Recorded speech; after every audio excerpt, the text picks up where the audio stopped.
Assalamualaikum jame baroto damang jabiu atu tika karena saluna bikin sunah jarok kamu masyarakat mulia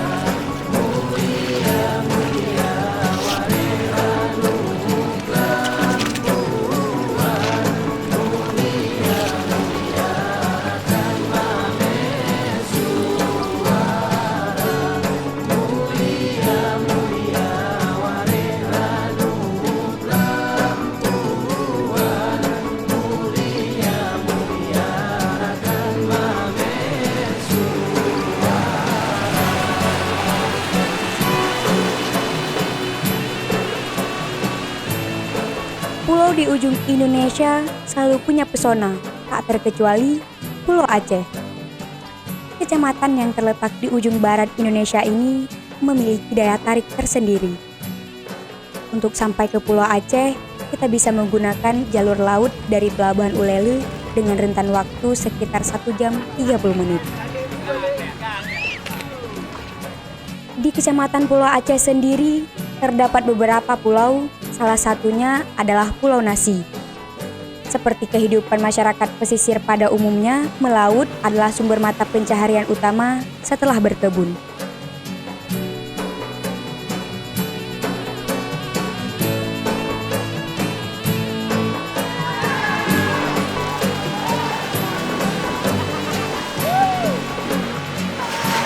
Di Pulau Aceh terdapat tarian tradisional yang telah dikenal hingga lintas benua. Sebuah warisan budaya yang harus kita jaga keasliannya, tapi sangat disayangkan keaslian budaya tersebut terancam pudar. Sejak saya di Pulau Aceh, saya tertarik dengan tarian tradisionalnya.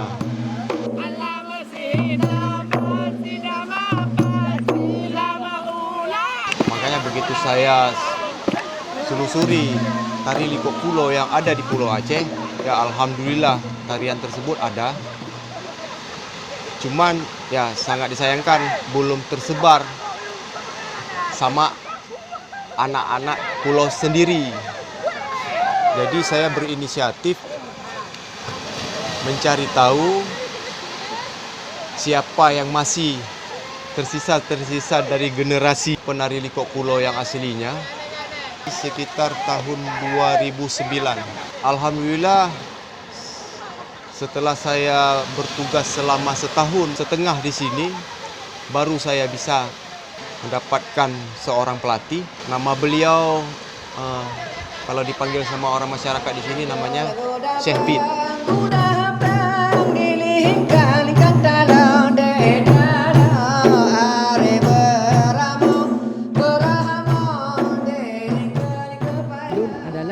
Sidra pelatih tarian Liko Pulo generasi yang kelima.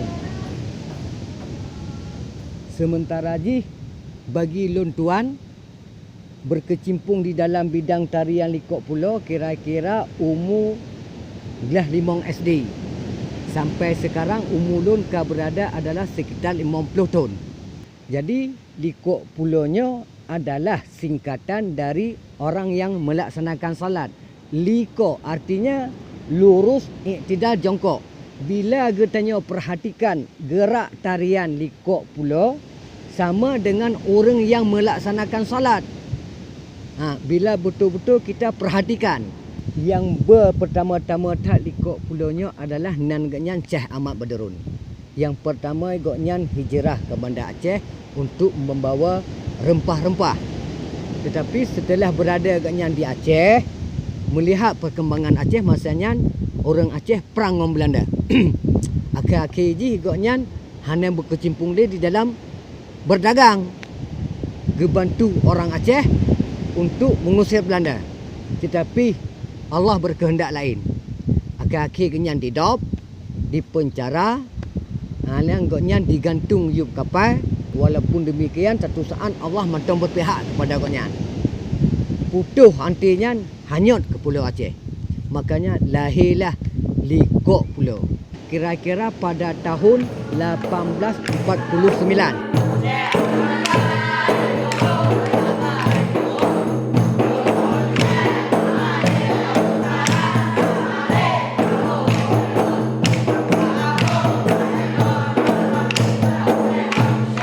Setelah ulama itu berada di Pulau Aceh, genyang gekalon perkembangan pemuda-pemuda Pulau Aceh masanya melaksanakan kegiatan-kegiatan yang tidak sesuai menurut perintah agama. Yang pertama mencuri, yang kedua menjudi, yang kelima ganggu-ganggu uri nonggop.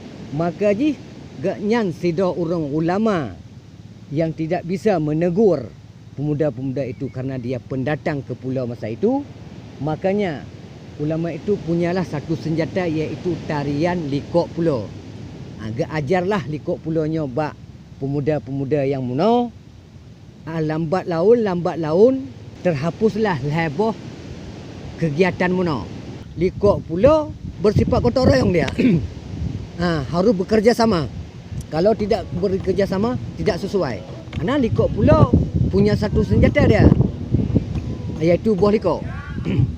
Karena Likok Pulau tidak bisa bertepuk tangan. Makanya seorang ulama bertepuk tangan di dalam agama itu terkabur, ria.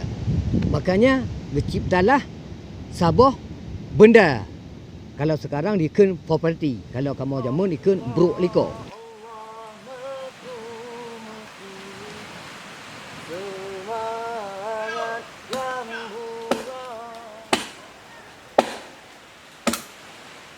Jadi nyo nanti bak toi properti Likok am pakai bak toi sebab bak toi nyo iji kurang. Jadi payah bekah. Misalkan dah pakai bak gaya lain je, tapi hana bertahan lama. Beda dengan bak toi. Hanya bak ji beda.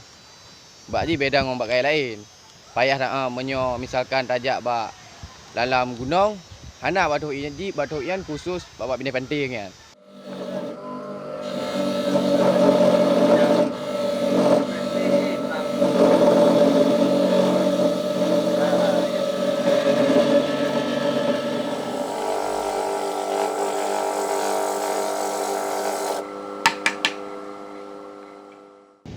Betul-betul Likok Pulaunya berasal dari agama.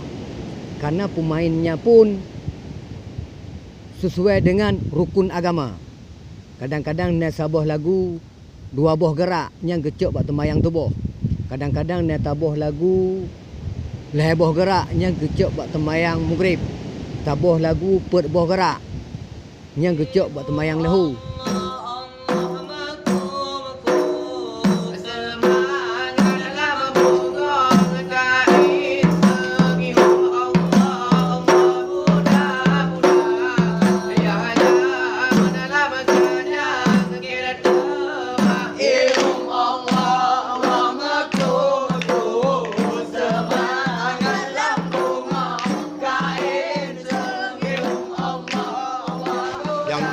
Sangat disayangkan sekali, ya, nama Likok Pulau itu memang sudah mendunia namanya. Cuman orang sekarang tidak tahu yang aslinya seperti apa, nggak tahu.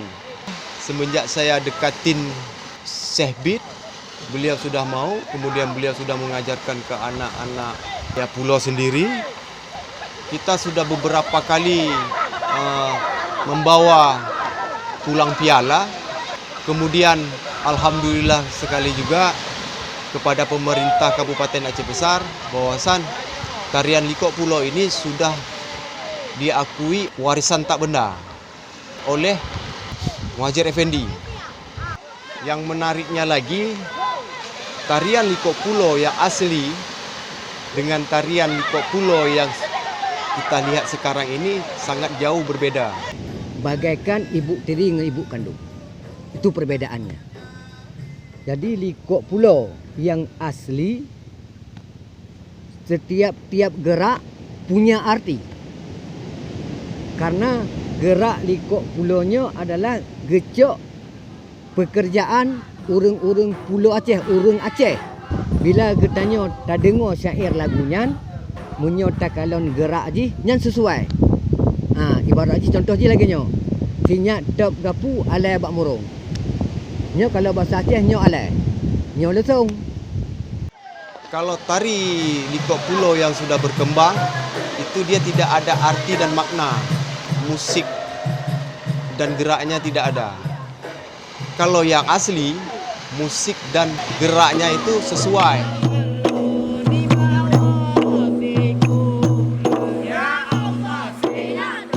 Karena Likok Pulonyo ibaratkan di mutiara di dalam lumpur.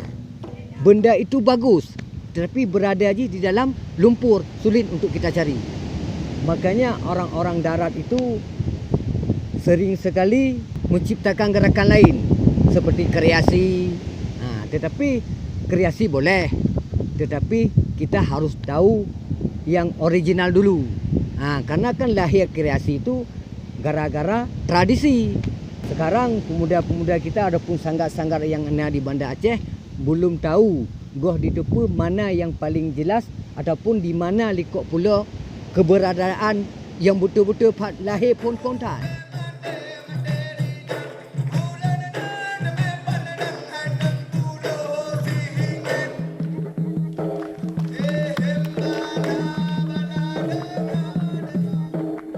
Minimnya pengenalan Likok Pulo asli kepada masyarakat di luar Pulau Aceh menyebabkan Likok Pulo kreasi semakin menyebar luas, khususnya di daerah Banda Aceh. Bahkan, Likok Pulo kreasi sendiri telah ditampilkan ke tahap internasional. Likok Pulo kreasi ini sejarahnya sendiri pernah dulu saya dengar ini dibawakan oleh seorang tokoh dari Pulau Breuh untuk diajarkan dan dikembangkan di Banda Aceh. Menurut sejarah yang pernah saya dengar, awalnya dulu mungkin si tokoh ini ingin membawakan Likok Pulo yang ada di Pulau Breuh, tapi mungkin masyarakat dari Pulau Breuh sendiri tidak mengizinkan. Maka beliau mengajarkan sebuah kreasi yang dikenal dengan Likok Pulo. Maka Likok Pulo kreasi ini sendiri, selama para pelaku seni belum tahu Likok Pulo yang asli, maka Likok Pulo kreasi disebut dengan Likok Pulo.